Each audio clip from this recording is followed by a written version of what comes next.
Good afternoon, everyone. I'm Yvette Everhart, the Legal Education Chair for the Florida Bar's Labor and Employment section. Today, we have for you our first webinar of the term on an excellent and very timely program on the ADA and mandatory vaccines and long COVID as a disability.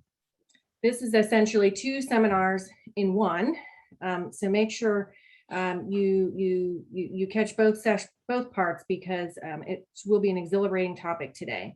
It's being presented by James Poindexter of Dilligal and Poindexter, PA, and Lakeisha Kinsley Salas from Fisher and Phillips, LLP. James has practiced labor and employment law in Jacksonville, Florida since 2015. While attending law school, he worked for Dilligal Law Offices as a law clerk, ultimately became an associate attorney, and then in 2019 was made a shareholder of the firm, which became Dilligal and Poindexter, PA. He currently serves as the president-elect of the Jacksonville Bar Association's Young Lawyers section and as the president of the Florida chapter of the National Employment Lawyers Association.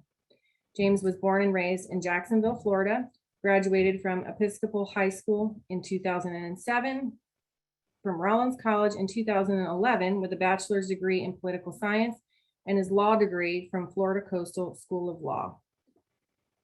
When he was in law school, he concurrently earned a master's degree in business administration from Jacksonville University, where he was inducted into Beta Gamma Sigma, an international honor society for collegiate schools and business.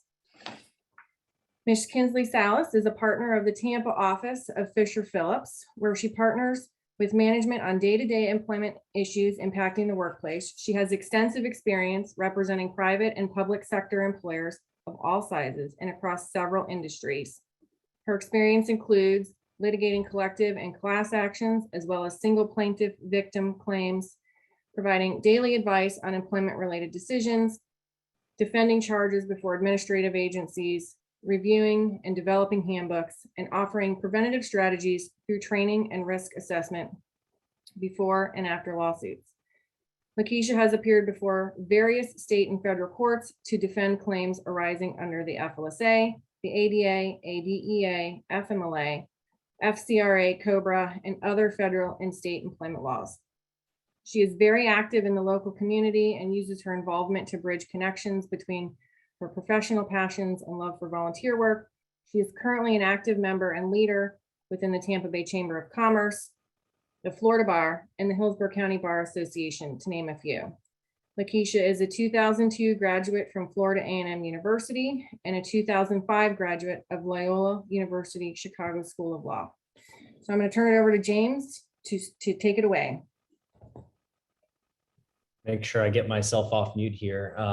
Thank you very much, Yvette, for the introduction, and thank you everybody for being here. I'm not sure if you guys can see it or not, but there's over 200 people currently watching this CLE, which I think is a testimony not only to the Florida Bar and the hard works of the office there, but also the timeliness of this topic as there's been recent resurgence in the COVID-19 pandemic, as well as most recently indication from the White House that there will be certain mandates on larger employers. We'll get to that in a bit. What I wanted to start out talking about was precisely the question on everybody's mind. Can private employers require the COVID-19 vaccine? And the answer is largely yes. There's been a lot of news articles about this, a lot of talking heads on TV.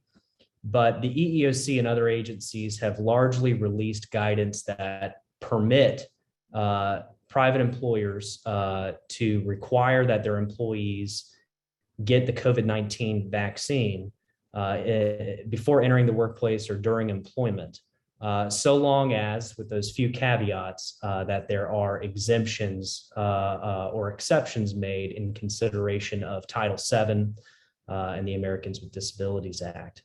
And we'll get into that as well. Now, obviously, the devil is always in the details. With those two exceptions, it seems fairly narrow. The exception for Title VII being religious exemptions for sincerely held religious beliefs, and the exemptions under the ADA, obviously being disability-related exemptions with regard to getting COVID-19 vaccines. I sort of thought that the book was written on that until I started preparing for this presentation. I have not had much occasion to deal with religious disability discrimination cases in my practice. Just quite frankly, we don't have a lot of plaintiffs who come to us with claims that they were discriminated against or were not accommodated because of their religious beliefs. And the case law just globally about that is fairly minimal.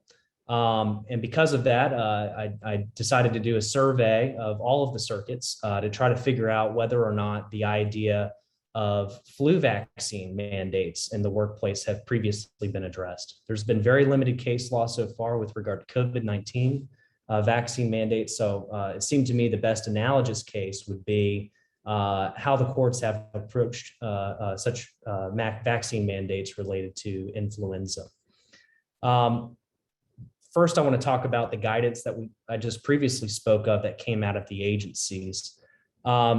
The Department of Justice came out with a memorandum that determined that emergency use status with regards to the early approval of the vaccines did not run afoul of federal regulations, which would have required recipients to be able to potentially opt in or opt out of vaccines that only had emergency use authorization.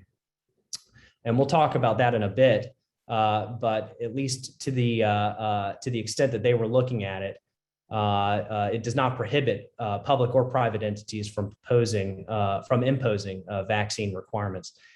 Like I said, the EEOC also came to the same conclusion that vaccine mandates could be required in the workplace, but they're going to be subject to the reasonable accommodation provisions in Title VII and the ADA. The CDC has not really spoken about vaccine mandates, though they do encourage employers to take steps in order to prevent the spread and transmission of COVID-19 in the workplace. And OSHA has not yet released any sort of guidance on mandatory vaccines. But we know that that is coming given the president's recent executive action and announcements. But up until now, OSHA has strongly encouraged that employers grant paid time off for employees to get the vaccine. The first case, which I think is really sort of the most on point for these issues, is the Robinson's Children's Hospital case from Boston. And this case really dealt with a flu vaccine mandate in a hospital. And you had an administrative assistant employee who checked in patients, helped them fill out documentation, put the wrists on the bracelets on their wrist, had a lot of patient interaction with vulnerable people. However, this employee was proclaimed to be a follower of the Nation of Islam, and received a letter from a religious official in her organization stating that vaccines that have pork would violate or run afoul of their belief system. And in that case, the court did an analysis to determine under these factors whether or not it was a valid religion, whether or not it was a sincerely held religious belief, and whether or not the individual could be accommodated, and if not, whether there was an undue hardship. And that sounds familiar because that deals a lot with what we see in the ADA as well. And in this case, but really kind of crystallized what that standard is. And it was surprising to me. I really felt, having dealt a lot with the ADA in the past, where it's almost impossible to get someone qualified as disabled under the ADA. You've got to jump through all these hoops and go through all these analyses. As far as what constitutes a religion, the case law says pretty much anything constitutes a religion, and it's really not the employer or the court's job to say, no, that's not a religion, not a valid religion. That was shocking to me and surprising, but it really sort of lays the stage for how these cases may play out in the future. And in this case specifically, in Robinson, They said religion includes all aspects of religious observance and practice as well as belief. Unless an employer demonstrates that he is unable to reasonably accommodate an employee's religious observance or practice without undue hardship. So again, that's that standard we're looking at. So looking at the Robinson case in more detail, I've got it here. And what I can do is I will send the PowerPoint to the labor and employment law section. I'm going to attach the case law as well as these various regulations that we're going to talk about today as well, and opinions that I'll be citing. That way you all have it. But in this case, they offered to transfer her to a position where she would not be in such close proximity to vulnerable patients. The court maintained that encouraging a plaintiff to transfer to another position within the company and offering her assistance toward that effort would constitute a reasonable accommodation. So when we're looking at COVID-19 vaccines, we always have to think, okay, what is the risk of exposure? And in this case, we're dealing with a much more transmittable, much more deadly virus than influenza. And so from that regard, there may be accommodations that employers can provide employees who have religious objections to the vaccine that the employer believes are sincerely held or has no reasonable belief that they're not sincerely held, and then finds a way to accommodate that by maybe transferring the person, allowing that person to work from home, or in some cases, wearing masks. You see some employers are putting in place policies where they have to get tested every week, those types of things. And so we'll talk more about what constitutes a reasonable accommodation in this context a little later on. But what's interesting is that an accommodation doesn't have to be offered if it represents an undue hardship to the employer. And in the Robinson case, the court reaffirmed that undue hardship can exist if the proposed accommodation would either cause or increase safety risks or the risk of legal liability for the employer. Title VII does not require employers to test their safety policies on employees to determine the minimum level of protection needed to avoid injury.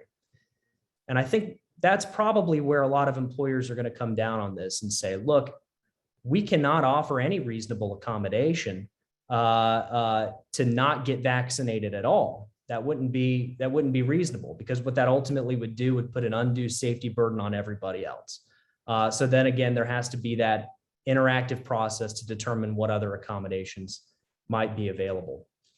In this case, the court ultimately ruled in favor of the defendant and found that because the undue hardship of transmitting influenza in the hospital setting to vulnerable patients was so high that there was no reasonable accommodation that would prevent that undue hardship. And a lot of these vaccine mandate cases dealing with the flu vaccine dealt with hospital settings. There are very few that deal with influenza vaccine mandates in the normal workplace. We talked a little bit about what a religious belief is. There's a few cases here that really stand out as I was doing this survey. Obviously, there's the regulation provision that really looks at religion holistically, not so much as whether you're Catholic or Protestant. It really looks at what is your views about the world that could actually rise to the level of a religious practice.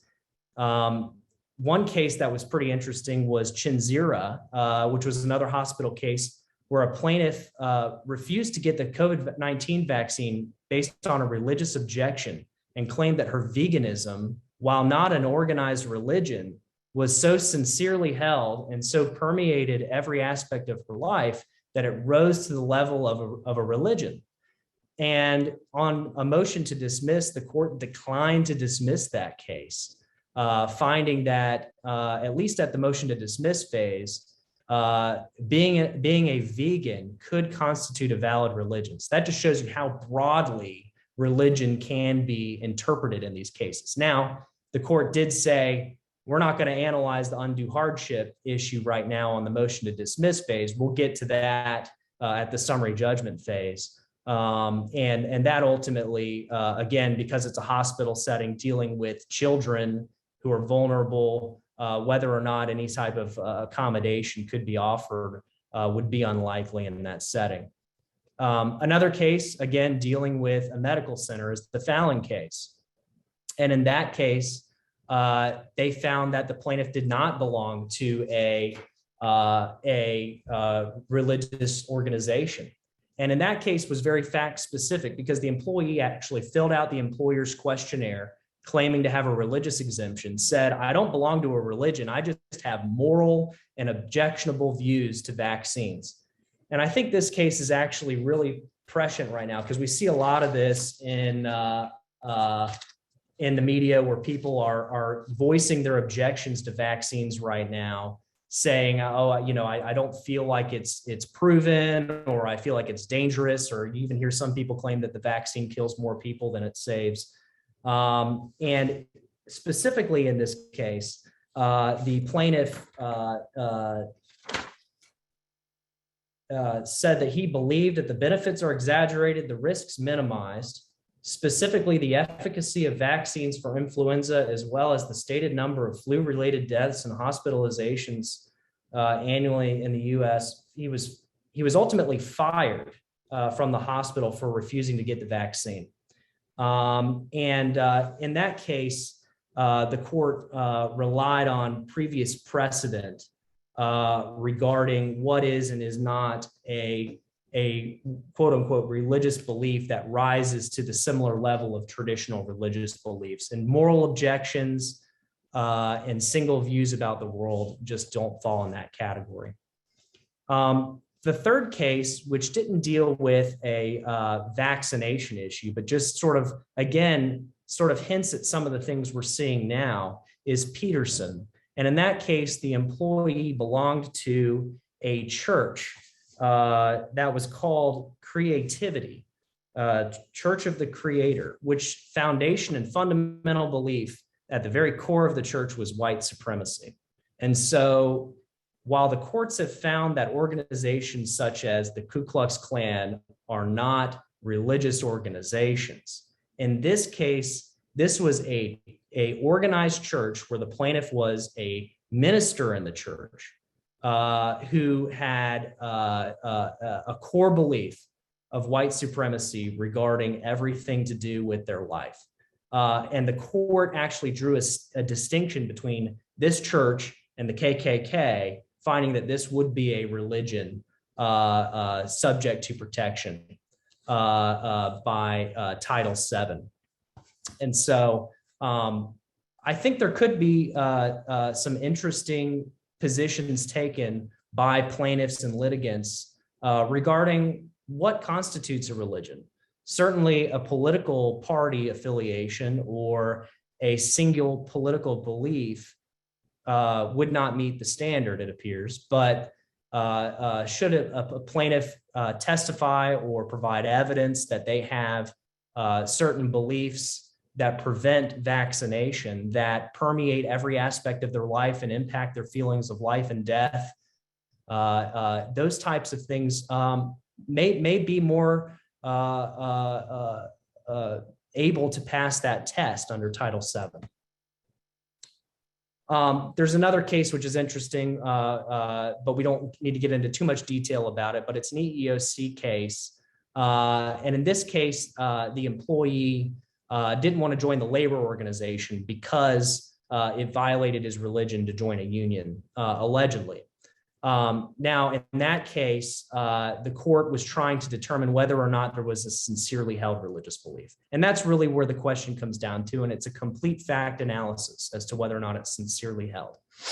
And the court found that his beliefs were suspect because he was divorced, worked 5 days a week instead of 6, took an oath before a notary public, which all were actions inconsistent with his professed religious beliefs. So what this case is going to do is stop those individuals from all of a sudden now having a religious belief at the 9th hour that prevents them from getting a vaccine just in response to the COVID-19 pandemic.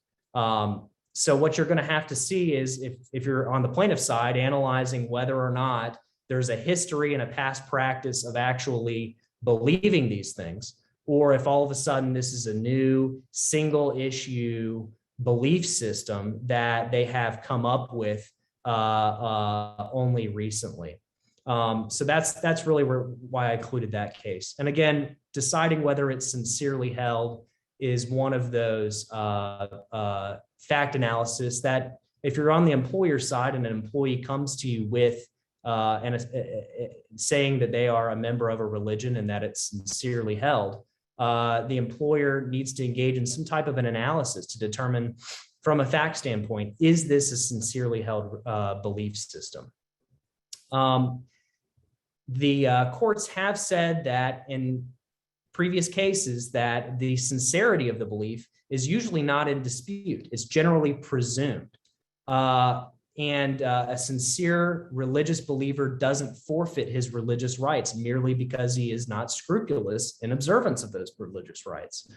So a person who is a practicing Judaism, who doesn't always observe all of the requirements of the religion, doesn't necessarily lose the ability to object to a single thing. However, you can look at their past practice as a practicing Jew to find out if they're actually sincere in those beliefs. Things that might undermine their credibility, which are articulated by the EEOC, is whether the employee has behaved in a manner markedly inconsistent with the professed belief. So you're talking about, in the case we looked at previously, the Robinson case specifically, the employee had actually gotten a different vaccine the same month that the employee was required to get the flu vaccine and refused to do so. So that would be a situation like that case.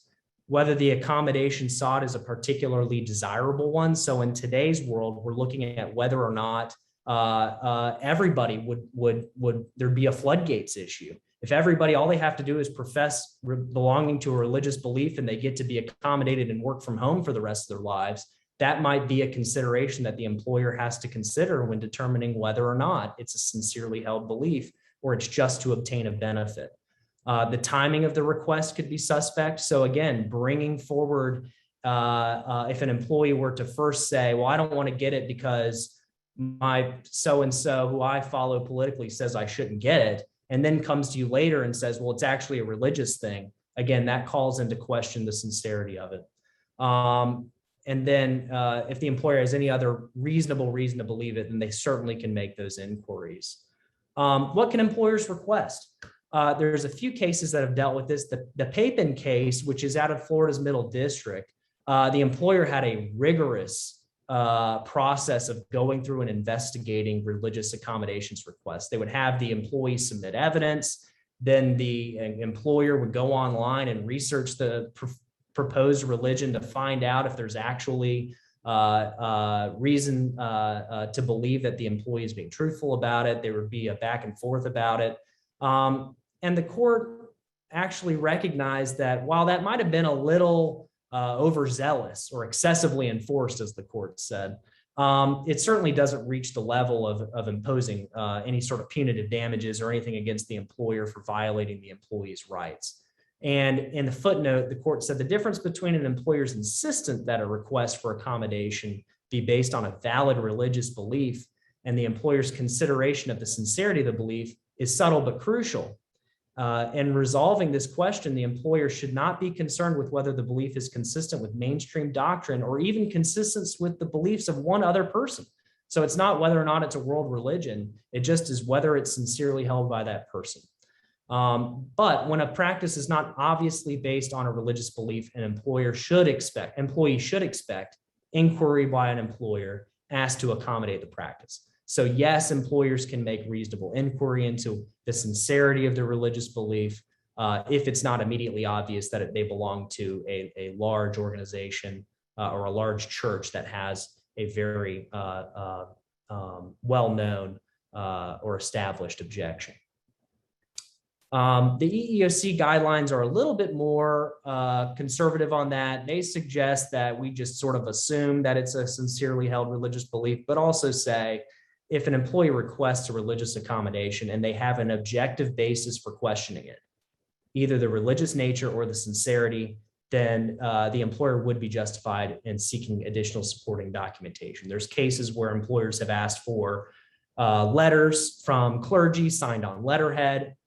There's been cases where employers have accepted employees writing an essay about their sincerely held religious belief in order to determine whether it's just a single issue or whether it goes to something that permeates every aspect of their life and views on the world. So those are the types of things that I think employers can do as part of an interactive process as well to determine the extent of the sincerity.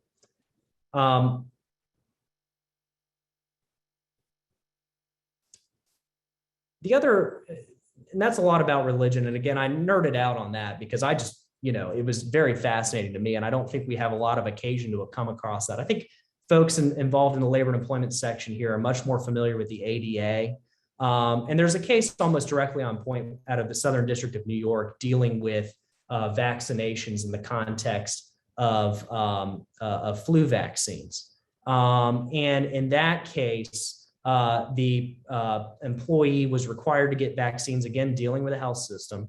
And they said, well, when I was a child, I had an adverse reaction. And then later I got a flu shot. It caused me to have some shortness of breath, chest palpitations.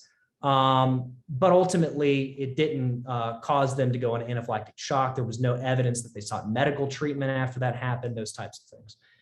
And the court concluded that, I'm sorry, what you're saying from a fact standpoint doesn't rise to the level of a disability. And that's that higher standard we see with the ADA, trying to determine what is a disability. And the court it reaffirmed that courts have been careful to distinguish impairments, which merely affect major life activities, and those that substantially limit those activities. And so when you have an employee come to you, if you're the employer, saying that they have an allergy to the COVID-19 vaccine, again, the employer can engage in some back and forth with the employee to determine whether or not that's a medically documented allergy. It's an allergy that actually goes to more than just impairment, but actually major effects on the employee's ability to breathe or live. Those are the types of things that require accommodation. And that's really why that back and forth exists. The court did leave the door open to acknowledge that there are some vaccine reactions that are severe enough to constitute a disability under the ADA. So it's something to be aware of where that line is drawn. Oops. Both the ADA and Title VII in this case require an interactive process. So once the employer says they need it, the employer has to engage that employee in doing so. Failing to engage in an interactive process would be a violation of the law. So as employers, make sure that your clients, your employer clients know that if an employee comes with one, even if they think it's ridiculous and it's not a valid disability or not a valid religious belief that's sincerely held, they still have to engage in that process to determine whether or not it is valid and whether or not it can be accommodated. Now, if an employee cannot be accommodated, then the employer is not required to keep the employee or give them accommodations that have an undue burden on the employer. And what constitutes an undue burden within a COVID-19 global pandemic is being rewritten as we speak. I don't think that there's really any analogous time, at least as it pertains to these laws, to help us understand exactly what is going to ultimately be found to be an undue burden. But looking back at the past case law, teleworking historically has been an accommodation that is given, but rarely so. Recently, I think employers have proven that teleworking can be done. They have a lot of them new processes in place to deal with it. So I think practices over the course of the shutdowns during the pandemic could be cited by employees as being evidence that it's not an undue burden on the employer to permit employees to telework in light of a valid Title VII issue or ADA issue. And these are some cases which I'm not going to go through specifically, but they analyze what is an undue hardship and as well as the EEOC guidance with regards to what constitutes an undue hardship within the confines of vaccines. Again, the 2018 case deals with flu vaccines and what is an interactive process to figure out, what is valid in that context. I want to talk recently about the recent, just real quickly here before I hand Mike over, about what we heard from the president this last week. There was a proclamation from the president, an executive order, and some other directives that he's giving out. The one most specific to this issue, though, is mandatory vaccines for all employers with 100 or more employees. Now, obviously, that's still going to be subject to what we just talked about. We have not received the guidance on that yet, but it does appear that that is going to be coming out of OSHA, which is the agency that deals with workplace safety. And I'm just going to skip forward here to that slide. And so it would also require healthcare facilities to accept Medicare and Medicaid funds to vaccinate their employees, and as well affect Head Start programs along with the Defense Department and federally operated schools. So taking the public side out of it and just looking at the private side, there is a question as to whether or not OSHA is going to be able to put forward a rule that can withstand constitutional scrutiny. OSHA has previously had rules dealing with hepatitis B vaccines. So there is some precedent for OSHA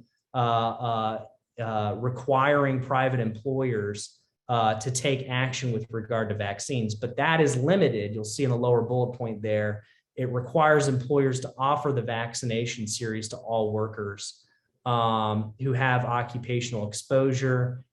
It has to require them to training on the vaccine, and then including documentation if the employee declines to receive the vaccine. So it doesn't necessarily mandate that they must get the vaccine in all circumstances. So I think that there's going to be a question about that as we move forward. There's been a couple of cases that have tried to stop private employers from imposing vaccine mandates. Initially, the case out of Texas primarily focused on the fact that it was an emergency use authorization and focused on Section 564 of the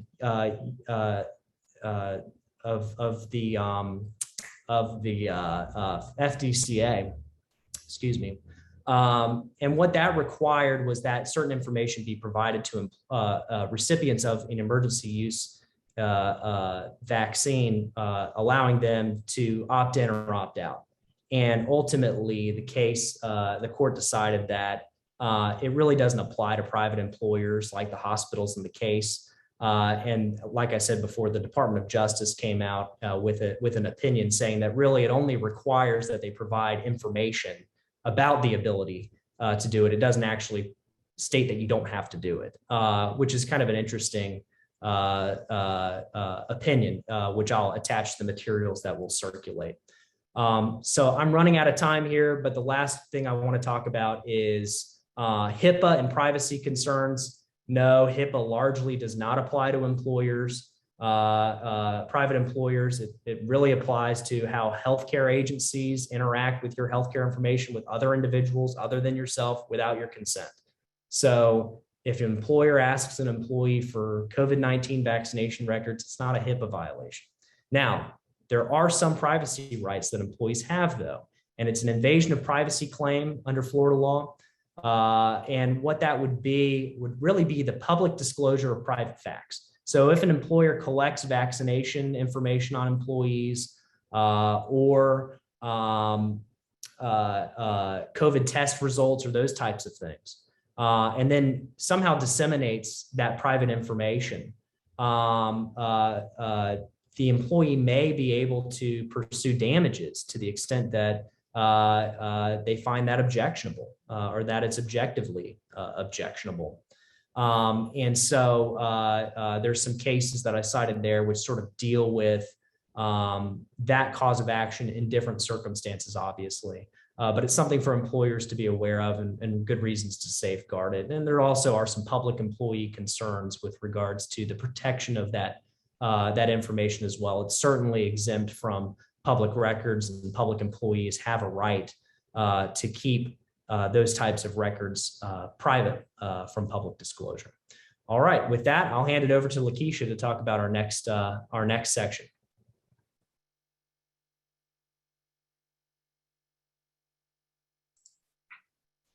Thank you, James. And, on that last piece about what's happening with the Biden-Harris administration, I just wanted to talk really briefly before I start my talk about the fact that there are ongoing developments. And I'm sure, much like I am, you all are glued to news outlets to see what's happening.